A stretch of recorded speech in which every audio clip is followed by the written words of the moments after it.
Hey everybody, Ron from New Record Day, Frequency Friday number 20. I know that last week I mentioned that we're going to do something special for this episode. We're going to have to push that back. Listen, this is no surprise. The final episode of the Tekton Impacts, that video has been pulled. A lot of you guys already know that by now. And this episode of Frequency Friday is going to give some context. What you're going to be watching in a minute is going to be a phone conversation between me and Eric, and it's going to explain quite a bit. And I just wanted to lead in by mentioning a few things that you need to know.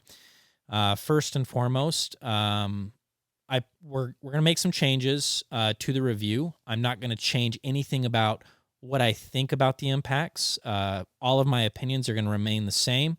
We are going to pull the emails, and we talk about that in a minute, and we're going to change the way that I decided to unpack measurements. We're going to use Eric's measurements. That was my idea, and I'm totally fine with that, so I might do that in a separate video where I give you commentary on his measurements, and that's that. If you have any questions, comments, leave them down below. I appreciate your guys' patience and all of this, and yeah, that's it. So we'll talk to you guys soon.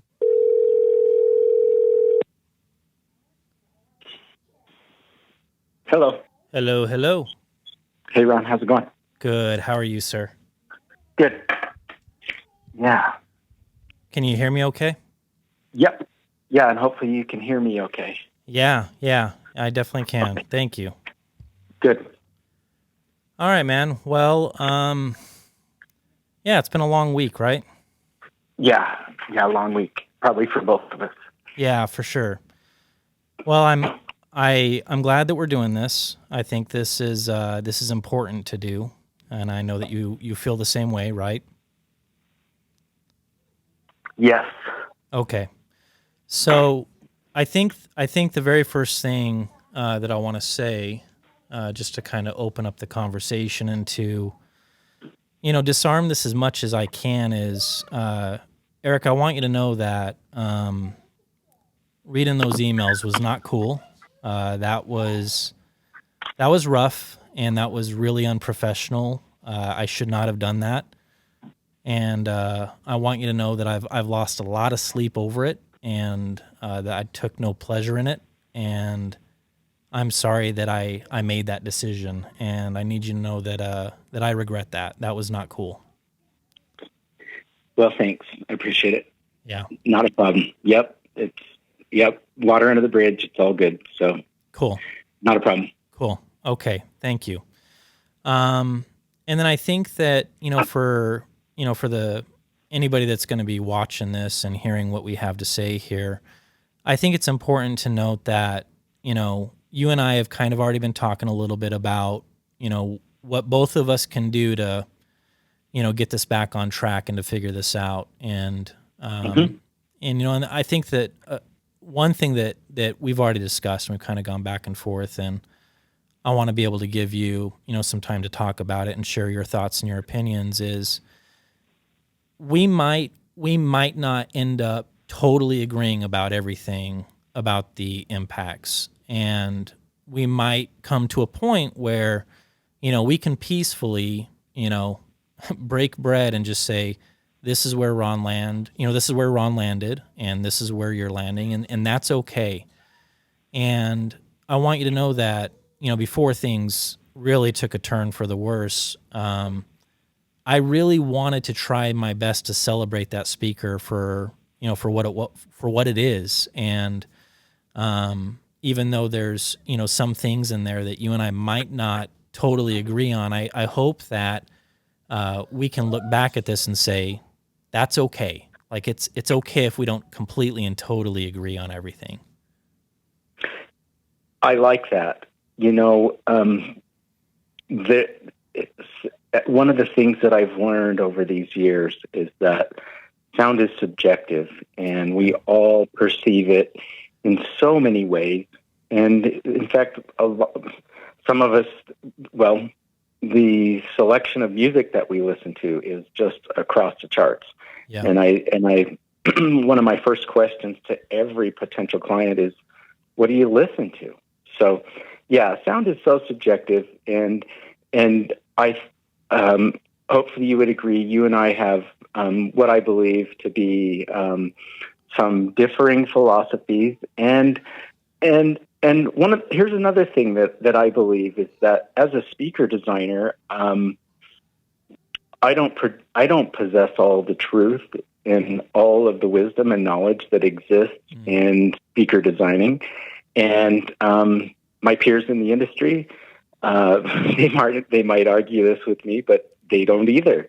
And so, yeah, I like your comments. I agree. I think that, yeah, I like the breaking bread comments. And when it's all said and done, I think it will be positive. Good. Cool.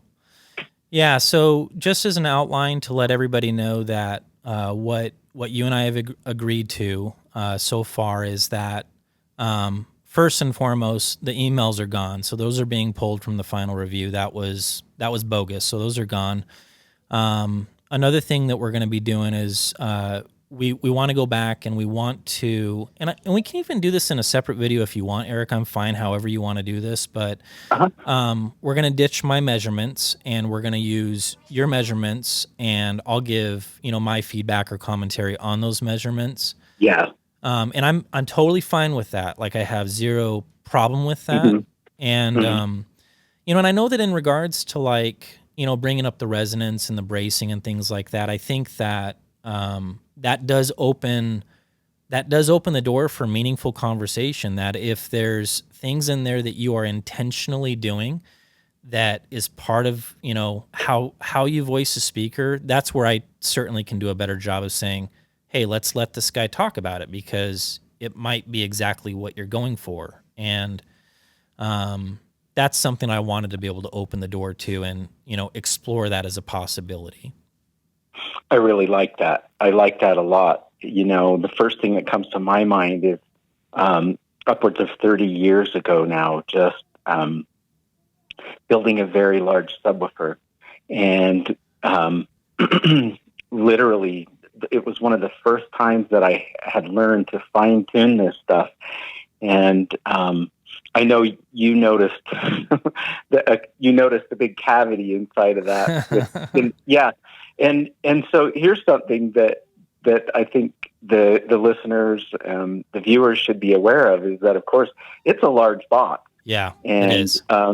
Yeah, so there's going to be some empty space in that, and there's no getting around of it. Yeah. But yeah, these things are very fine tuned. We use a lot of proprietary bracing, and then and this is probably where you and I differ a little bit. But I've tried the other route too. At some point, I would love to show you some images of a speaker that I made about 10 years ago, and let me tell you what it was. It was a little bit like Andrew Jones did with some of the TAD stuff. Okay. I made a 4-inch Fostex full range speaker, and I know you're into full range right now too. So this little 4-inch full range speaker made entirely from billet aluminum. The thing weighs over 100 pounds, and it's got 8 1-inch plates. The CNC time alone on cutting out a pair of these was probably 16 to 20 hours. Sheesh. And then we powder coat it. And man, talk about an inert cabinet. There's just like, there's no give. So that's the opposite end. Now, here's another thing that's important, is because it's no secret, we're in this niche of affordable hi-fi. Tekton design is a bit of a disruptor. That's no secret either. I've got to be able to ship this stuff. And the heavier it gets, the harder it is to ship, and then the more likely we are to incur damage. So, cool. Andrew Jones said, I don't know, this was a year ago, somebody posted something on Facebook, and I agree with him. Good loudspeaker design is an exercise in trade-offs and understanding all of those trade-offs. Like, for example, I can't do the Wilson Audio trick where I'm or the Magico trick where I'm making an inert cabinet and then try to sell it for $3,000 for the pair. Right. It's an impossibility. Sure. So, yeah, there's got to be some concessions and some compromises somewhere. And I think we've really done a lot of product development over the last 20, 25 years. Yeah. And Yeah, there's another interesting side to my career that I don't think a lot of people are aware of, and Clayton Shaw over at Spatial Audio can validate this too. But Clayton and I worked together. Yeah, I talked to him for this week. He was saying that for like four years or something, right? Yeah. Yeah, 4 years, and my my desk was next to an anechoic chamber, and my job was literally.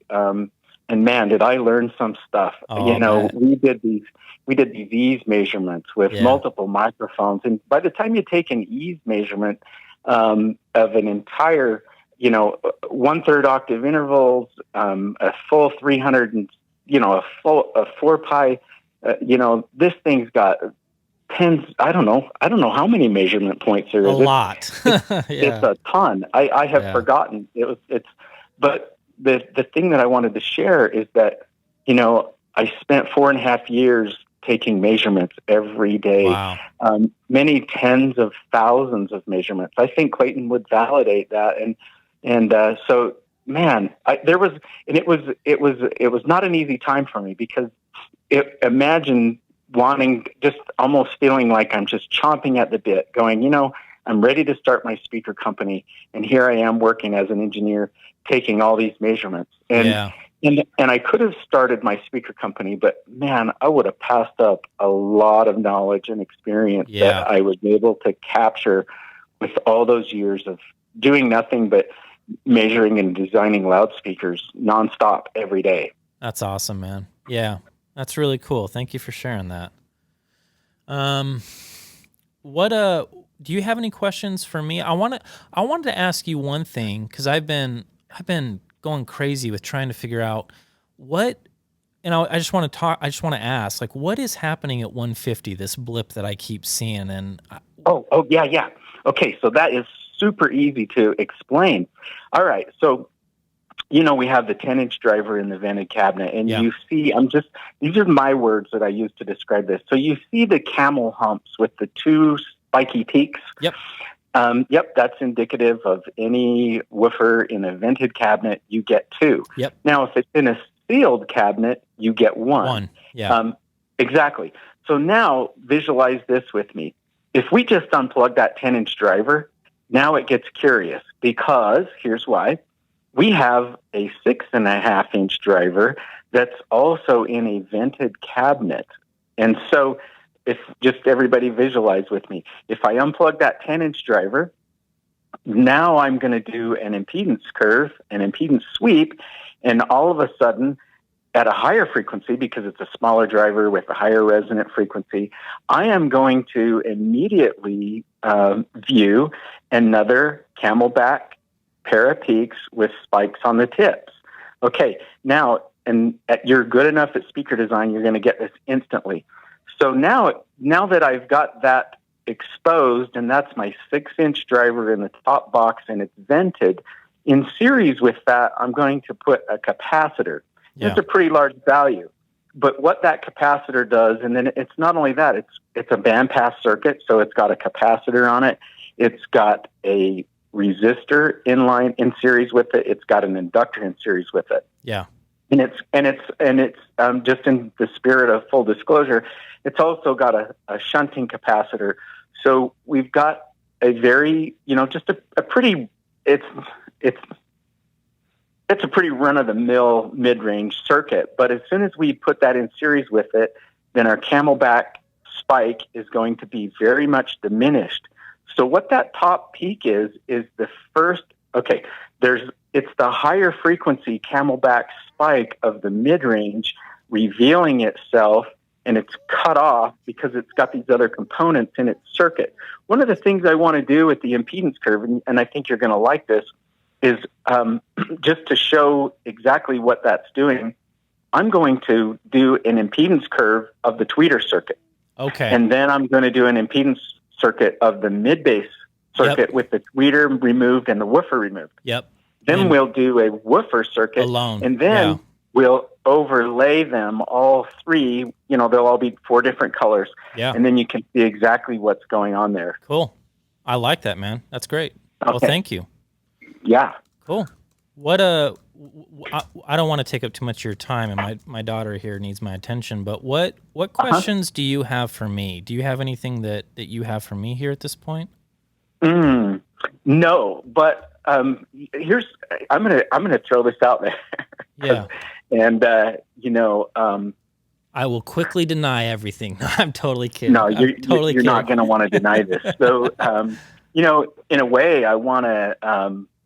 It's going to sound strange, but no, in a way, I want to be able to have access to your thoughts and your opinions. Sure. And pick your blame, because I will share this. I vividly remember 1998 taking a pair of loudspeakers to CES back when I was with Ray Kimber, and we were doing the diaural thing. And so we had a private room, and we'd parade these people through, and they were oohing and ahhing over what we were doing and what we had put together. And of course, these were speaker systems that I spent a significant amount of time on, and I did not have a team like we have today. Right. So this thing was dialed to the nines, completely handmade, took weeks to put together. And well, after I'd paraded a whole bunch of people through and had my ego felt pretty good, of all the crazy things, one of my coworkers comes in and he sits there and listens to it and gets a demo. And he promptly stands up and he goes, "I don't like it. Yeah. I don't like it."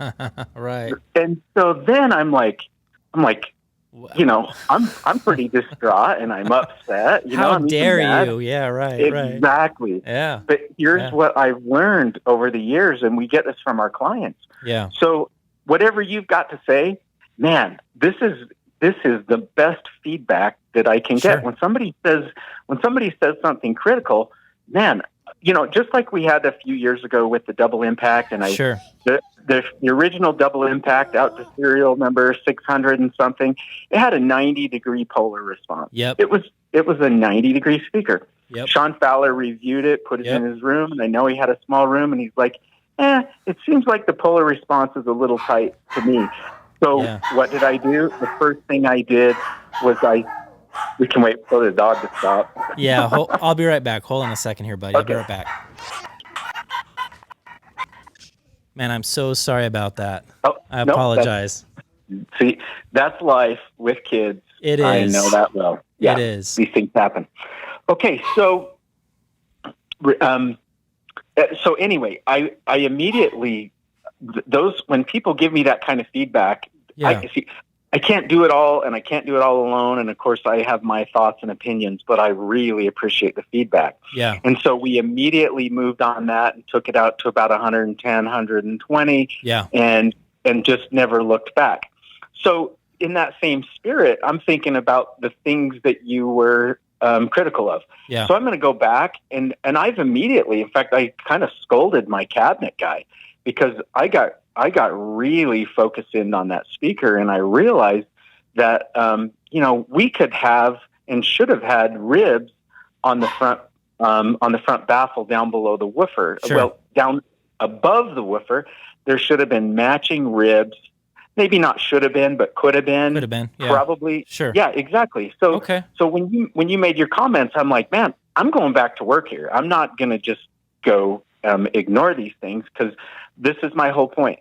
Ron has a very good discerning ear, and I like that. And so when you say something, just like when the electric guitars with the perceiving of the hard mid-range, I'm like, man, I'm going to plumb the depths of that, and that's going to be addressed, and it's gone. Yeah. It's gone.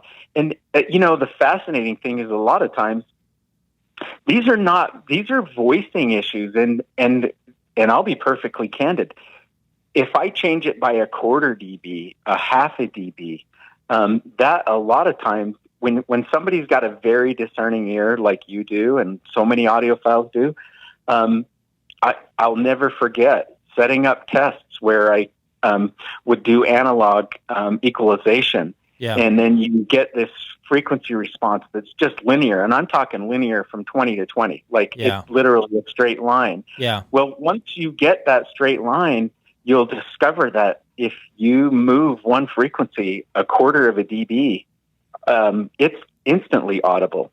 So my goal with the hard mid range is to figure out, to quantify it. Once I quantify it, then I can just, what the heck is going on here? That's great to hear, exactly. man. That's fantastic. I think that's, well, kudos to you. I think that's fantastic. That those comments kind of haunted me because I started second guessing myself, and every time I went back, I was like, no, there is something going on. And I know that, there was obviously some moments of concern of like, dude, you're not even listening to those things on Access. And I get all, like, I try it all. Like, I'm crazy about it. And I try them on Access and off Access and doing all this different stuff. And, in the end, it's like I said in the review, and I think that it wasn't able to shine through with the mess that I created. But there's times where I really love what's happening up there. So there's some percussive things that are happening that are popping off, and I'm like, that's fantastic. I love that. Like, the detail retrieval on that is freaking awesome. It's on point.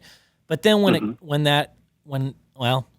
I said, I don't want to draw this out. Yeah. But electric guitars, distorted, I'm rocking out. I'm like, there's something in here that I can't put my finger on. And when I couldn't find it in measurements, when I couldn't figure it out. So it's hard, man. It's where that's where my job gets really hard, because it's like I feel like I'm going mad. It's like, what am I hearing here, I'll give you my 2 cents on it. I'll give you my 2 cents. Sure. So I try to quantify everything. Yeah. So when you make that type of a comment as an audiophile, my first intuition is that there's a little bit too much of something. Okay. And so we're going to analyze the frequency response, and we're going to figure out where that slight little bit of too much of something exists in the system, and then attack it. Dude, that's great. From that angle. That's great. Good for you, man. That's awesome. Cool. Well, what else? Yeah, anything else that we got? Anything else that you want to chat about?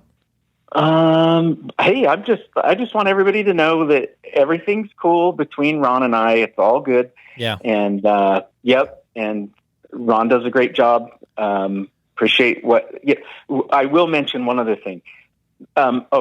By the way, what are your Earthwork microphones? The model numbers of those babies, do you know? Yeah, they're QTC 40s. QTC 40s. Yeah, I love them. They're great. I think what you're doing with that is brilliant. Yeah. And I really, really like that. Cool. And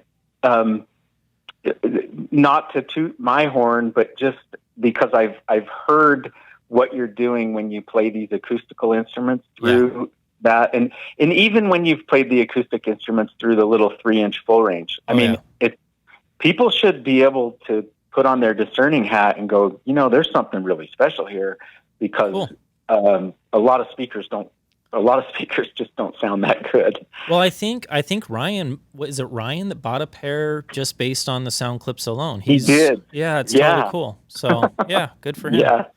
Yep. Cool, man. Yeah, and we'll have his feedback. They're in transit right now. So. Cool. Awesome, man. Well, Eric, thank you. I appreciate having this conversation. This is a good conversation to have. And we'll thanks, Ron. Yeah, we'll get this back on the tracks and move it in a good direction, okay? All right. Yep. Thanks for all you do. All right. Thanks, man. All right. Good night. Take care. Bye-bye. Bye-bye.